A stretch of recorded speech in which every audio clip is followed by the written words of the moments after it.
Voce alla nostra gente. Va ora in onda Filo diretto Lega nel mondo, le voci dei leghisti all'estero. Va ora in onda Lega Liguria con Fabrizio Graffione. Buongiorno a tutti da Genova e dalla Liguria. Oggi purtroppo c'è un po' di tempo non tanto bello, nuvoloso ma si sta bene, siamo intorno ai 14-15 gradi. Prossimo fine settimana speriamo che sia bello per i nostri ospiti che vengono sempre più numerosi anche in inverno nella nostra regione. E passiamo subito però al primo ospite della mattinata, che è il nostro vicepresidente di Regione Liguria e anche assessore all'agricoltura, Alessandro Piana. Ciao Ale, ci sei? Ciao Fabrizio, buongiorno a tutti gli ascoltatori. Buongiorno a te. Allora, passiamo subito alla cronaca. Ieri è stata presentata Euroflora 2025 nella sala maestrale del Porto Antico di Genova, la Liguria protagonista della bellezza e della natura, e chi meglio di te ce ne può parlare. Sì, ieri c'è stata una grande presentazione, devo dire, con tantissimo pubblico, il Teatro dei Magazzini del Cotone di Genova, strapieno proprio per la grande passione e diciamo così l'attenzione che i fiori così provocano nell'immaginario collettivo.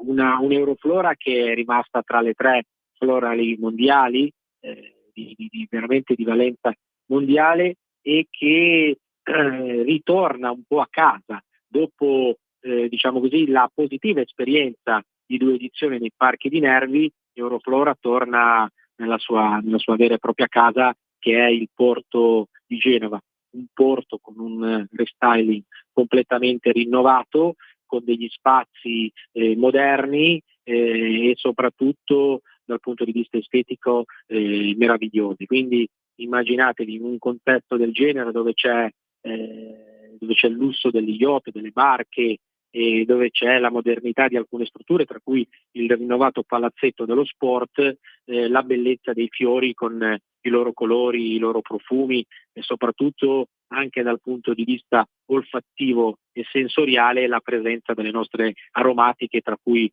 il basilico. Ecco, quindi credo che sia un qualcosa di veramente bello, con degli spazi che vengono raddoppiati rispetto al passato, i fiori in mezzo alle banchine delle imbarcazioni, con addirittura 3 o 4 biosfere nel mare. E quindi molto, molto, molto bello, avveniristico, e invitiamo tutti gli ascoltatori a comprare il biglietto e venirci a trovare. Senti, e tra l'altro la produzione florovivaistica in Liguria ha ottenuto recentemente degli ottimi risultati. Abbiamo superato, mi sembra, anche i francesi, Alessandro. Assolutamente sì. Quando parliamo di floricoltura ligure parliamo del 33% della produzione nazionale di fiori e del 25% della produzione nazionale di aromatiche. Quindi, per farla breve, un fiore su 3 viene dalla Liguria, un vasetto di aromatica su 4 viene dalla Liguria. Quindi siamo i primi in Italia come produzione di fiori e di aromatiche. A livello economico il comparto dei fiori vale circa 400 milioni di euro e 5.000 occupati, ma non è soltanto un discorso economico o occupazionale, è un qualcosa di importante dal punto di vista storico e delle immagini, soprattutto anche della cultura. Quindi sono 150 anni di attività dei nostri floricoltori, che hanno saputo portare in giro per il mondo, oltreoceano, il nome della Liguria, e quindi ci teniamo in modo particolare a celebrare tutti questi 150 anni mantenendo una, ripeto, delle 3 florali rimaste a livello mondiale, con il presidente Bucci che come aveva sempre partecipato prima da sindaco di Genova, oggi da governatore della Liguria, che intende veramente rendere ancora più globale l'evento, dandogli la giusta valenza.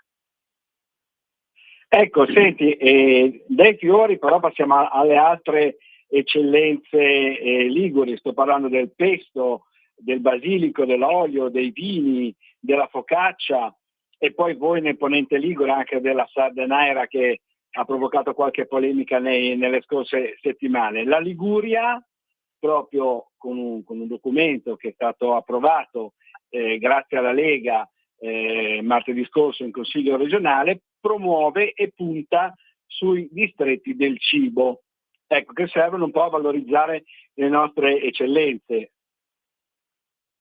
Sì, esattamente, con il collega Alessio Piana abbiamo portato questo emendamento che riconosce i distretti del cibo anche a livello ligure. Eravamo una delle poche regioni che non aveva ancora provveduto a farlo, e ovviamente consente ai vari distretti del cibo che sono già presenti o nasceranno sul nostro territorio ligure di potersi poi iscrivere all'albo. Ad esempio c'era molta attesa a Genova, nel Genovesato, per poi creare il distretto del cibo, del basilico e del pesto.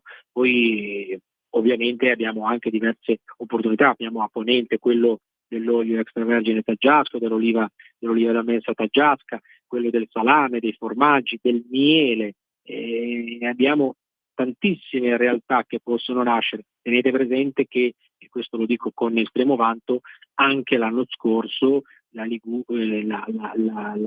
miglior trattoria d'Italia è stata individuata in Liguria.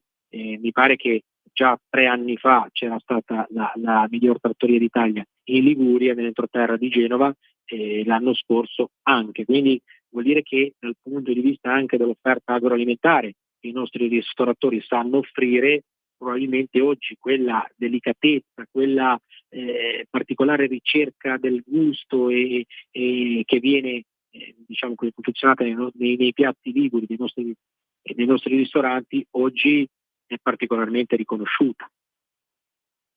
Ecco, senti Alessandro, con te volevo concludere un po' con una carrellata di bandi. Ecco, ce ne sono stati veramente tanti grazie al tuo impegno, all'impegno dei tuoi uffici di Regione Liguria, per quanto riguarda il tuo assessorato. Penso alla promozione dei prodotti di qualità, ma anche quello dei moretti a secco, anche quelli per la pesca, eccetera. Ecco, quali sono i più significativi secondo te, Alessandro? Allora, noi quest'anno dal 1° gennaio sostanzialmente abbiamo aperto tutta una serie di bandi del nuovo CSR, che è il complemento di sviluppo rurale. Stiamo cercando di finire di spendere tutti i fondi che abbiamo ancora, tutta la dotazione finanziaria che abbiamo ancora sul vecchio strumento di finanziamento che è il PSR, e abbiamo ancora un anno e mezzo di tempo, e nel frattempo apriamo i nuovi bandi sul complemento di sviluppo rurale. Abbiamo aperto circa 9 milioni di euro più 1,5 milioni per gli interventi che prevedono dei pagamenti annuali ad ettaro, a superficie, un po' come avviene nelle altre regioni. Ecco, questa è una nuova politica che abbiamo voluto attuare proprio per dare un sostegno concreto e fisso alle nostre aziende che si prendono cura del nostro territorio bellissimo ma particolarmente delicato. Poi abbiamo anche dato più di 2 milioni agli apicoltori. Sappiamo benissimo quanto è importante l'apicoltura a livello mondiale, soprattutto a livello nazionale, visto diciamo così, la biodiversità che caratterizza l'Italia. E abbiamo dato quasi 2 milioni di euro agli allevatori che mantengono i nostri pascoli, i nostri prati, e alternano un po' quel paesaggio fatto di boschi ai prati pascoli e lo rendono appetibile dal punto di vista turistico. Abbiamo dato anche sempre agli allevatori in forma singola associata 1 milione di euro, 5 milioni di euro quasi per il ripristino dei moretti a secco, e se li sommiamo a quelli che sono stati dati nel corso degli ultimi 10 anni arriviamo quasi a 30 milioni di euro per il ripristino dei moretti a secco, che voglio ricordare agli ascoltatori è patrimonio dell'UNESCO, quindi, ed è un qualcosa che caratterizza fortemente la Liguria. Quindi credo che stiamo andando incontro a quelle che sono le esigenze reali e concrete di un territorio, sperando ovviamente di accorciare sempre di più i tempi dei pagamenti, perché la burocrazia purtroppo, non dico che rende vano, ma diciamo così, rallenta quello che è la possibilità che ha una regione di poter dare degli strumenti finanziari ai produttori. Benissimo, allora ti ringraziamo per il tuo intervento qui a Radio Libertà, ti auguriamo buona giornata e buon lavoro. Ciao Alessandro. Grazie, buon lavoro a voi, buona giornata. Grazie ancora al nostro vicepresidente di Regione Liguria e assessore regionale all'agricoltura Alessandro Piana, e passiamo subito, siccome manca ancora poco tempo, se abbiamo un po' sforato con Alessandro, al nostro secondo ospite della mattinata, che è il nostro deputato ligure Francesco Bruzzone. Io non so se Francesco sia a Savona, sull'altura di Savona Stella, sia a Genova oppure sia a Roma negli uffici del Parlamento. Sentiamo un po' dov'è. Ciao Francesco, Eccoci, ci sei? ciao, sono al nord oggi. Non sono romano. Ho sbagliato completamente allora. Dove ti trovi esattamente? Buongiorno a tutti. Dove ti trovi esattamente, Francesco? In questo momento sono a cavallo fra il Piemonte e la Lombardia. A cavallo fra il Piemonte, ma sempre sul territorio comunque. Va bene, insomma, senti, io con te volevo un attimino parlare come è noto, sono un vecchio della Lega che è nato e cresciuto con i rapporti col territorio, e quindi non voglio mollarli. Fai benissimo. Io con te volevo parlare un attimino delle energie rinnovabili, insomma, questo discorso che è molto sentito qui in Liguria, un territorio in gran parte già saturo da questi impianti eolici, però ci sono un po' di polemiche sul territorio, perché un conto è l'adeguamento degli impianti eolici esistenti con sistemi a pale più efficienti, un altro conto è l'installazione di nuovi impianti eolici sul territorio ligure. Questa è una prerogativa diciamo del governo, in particolare del Ministero dell'Ambiente e soltanto in parte di Regione Liguria, credo. Ci puoi spiegare un po' bene come funziona? Certamente, dunque qui secondo me il ragionamento va impostato su due binari. Uno è quello della necessità di andare verso le energie alternative, perché è indispensabile che si produca energia sfruttando in modo pulito il più possibile ciò che già la natura ci dona, ci regala. E dall'altra parte, però, oltre alla parte diciamo economico-imprenditoriale e energetica pura, c'è la parte ambientale, perché noi non possiamo demolire l'ambiente in funzione di qualche cosa. Cioè io non posso, perché sono in difficoltà economica o ho bisogno di qualche cosa, vendermi un rene, perché in realtà quello che sta succedendo da più parti nel paese, non soltanto in Liguria, ma veniamo alla Liguria, visto che stiamo parlando di questo, veniamo anche alla provincia di Savona, che indubbiamente è la più massacrata di tutta la Liguria. Oggi noi rischiamo, andando avanti su questa strada, di venderci il rene per l'energia, cioè di demolire completamente una parte dell'ambiente naturale in funzione di... È chiaro che sotto questo punto di vista gli impianti per energie rinnovabili più impattanti sono gli impianti eolici, perché l'impianto fotovoltaico lo metti sul tetto, quindi magari anche brutto a vedersi, è finita lì. L'impianto eolico non lo metti, noi non abbiamo le pianure, abbiamo il vento, ma abbiamo anche le montagne. Lo devi mettere sulle montagne, sui crinali, il che significa demolire completamente i crinali, perché sotto ogni pala eolica c'è un palazzo che non si vede, ma c'è un palazzo di cemento che serve come base per impedire.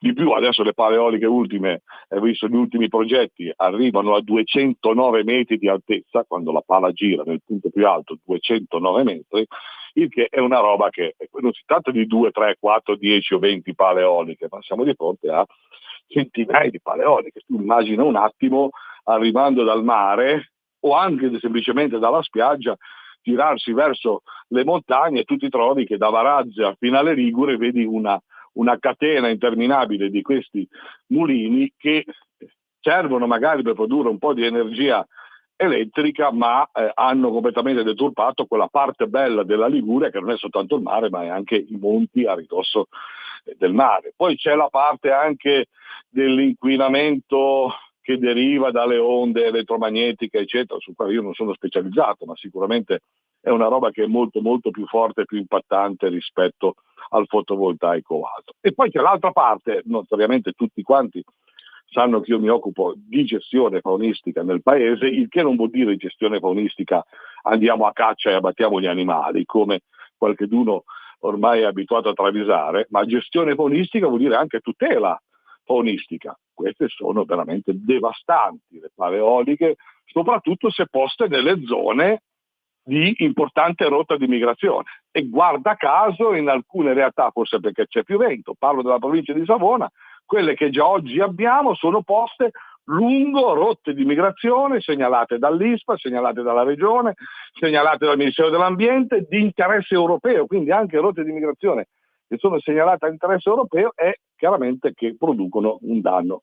Poi chiaramente chi ha l'interesse economico, quindi l'imprenditore che mette fuori la pala eolica, fa fare la perizia di parte e gli risulta che lì non c'è la rotta di migrazione, in contrasto con tutto il mondo scientifico accademico. Quindi dobbiamo un attimino fermarla sta cosa. Ormai quelli che ci sono, ne abbiamo alcuni che sono vetusti e quindi con un ammodernamento fatto bene possono produrre di più, perché noi vogliamo che ci sia una maggiore produzione di energia, ma di metterne dei nuovi no. Tanto più, lo dico, perché 16 nuovi pale eoliche, 16 nuovi parchi eolici di 6, 7, 8 pale per ogni parco, su 16 progetti nuovi presentati in Liguria, 14 di nuovo in provincia di Savona. Oggi la provincia di Savona produce l'89,7% dell'energia eolica della Liguria, quindi su tutto il territorio la Liguria parte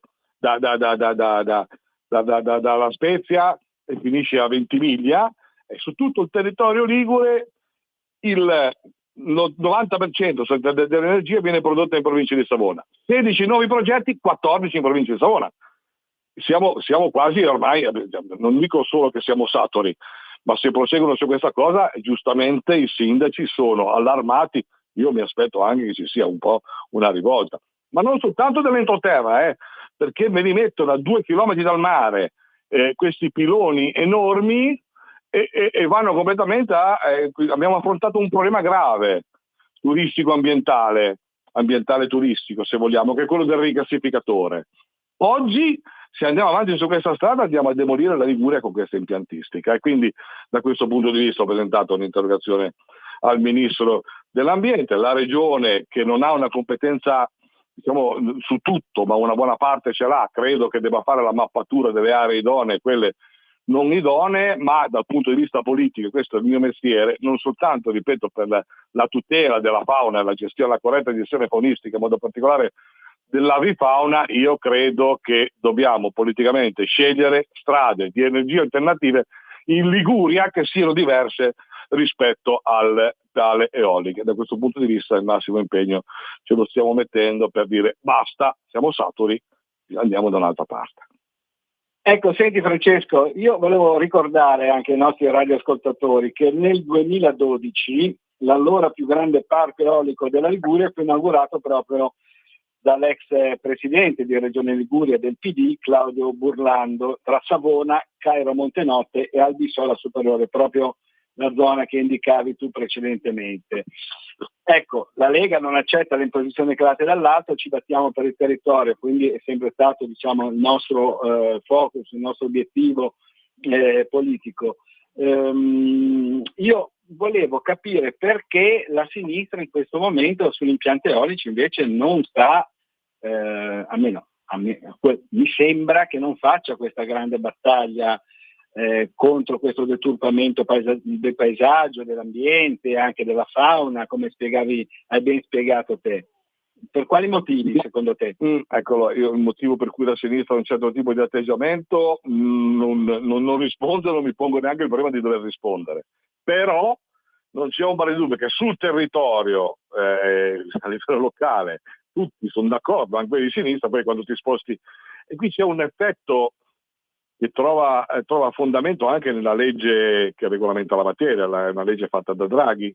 E diciamo che oltre alla necessità di energia alternativa c'è anche un aspetto che è quello puramente imprenditoriale, che è quello economico, che è quello degli interessi che alcuni soggetti, ahimè sempre più ampi, quindi dei colossi, hanno nell'andare a sfruttare questo tipo di filone, tra l'altro anche con dei finanziamenti, quelli del PNRR, che quindi è comodo, no? Fare mettere su gli impianti eolici che valgono milioni e milioni di euro e usare dei finanziamenti pubblici del PNRR e poi l'impianto è mio. Cioè, voglio dire, c'è questo aspetto, io non so se la sinistra è attenta o meno a questo, anche noi siamo attenti all'aspetto imprenditoriale, ma ripeto, non vendiamo rene in funzione degli interessi di qualcheduno. Questo è il dato principale che ci tergo a dire. Mi espongo anche un po' su questo, perché se vado a vedere le sigle che gestiscono e che presentano questi progetti sono dei soggetti importanti, perché che hanno chiaramente interessi non da poco, però gli interessi di queste persone non possono andare contro il territorio. Si sviluppino cose diverse, sistemi diversi, ma le montagne da Varazze a Pinale Ligure, compreso nel costiero, ho visto alcuni progetti che sono devastanti, perché con delle pendenze enormi, che vuol dire spianare, il progetto vuol dire spianare una montagna per mettere su sta cosa qui a 1 chilometro, 800 metri dalla spiaggia di Albisola Superiore o di Albisola Marina, questa cosa qui no. Fugge perché la legge Draghi mette tutto in capo al Ministero dell'Ambiente e addirittura ai tecnici, neanche alla politica. Secondo me sarà anche necessario andare a rivedere questa legge dello Stato. Non voglio e non posso neanche fare il passo più lungo della gamba, ma indubbiamente è arrivato il momento, e ringrazio anche l'opportunità che mi viene data con questa intervista, è arrivato il momento di far capire che dobbiamo un attimino fermarci. Iniziò Burlando nel 2012, quello che c'è, chiaramente non si può togliere, ammodernizziamo quello, ma non mettiamone delle nuove.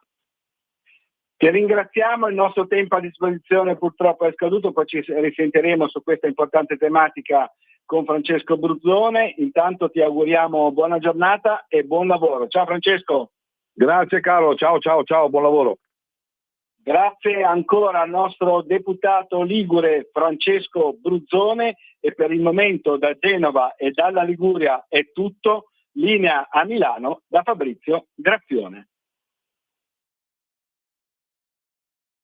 Avete ascoltato Filo Diretto Lega nel Mondo.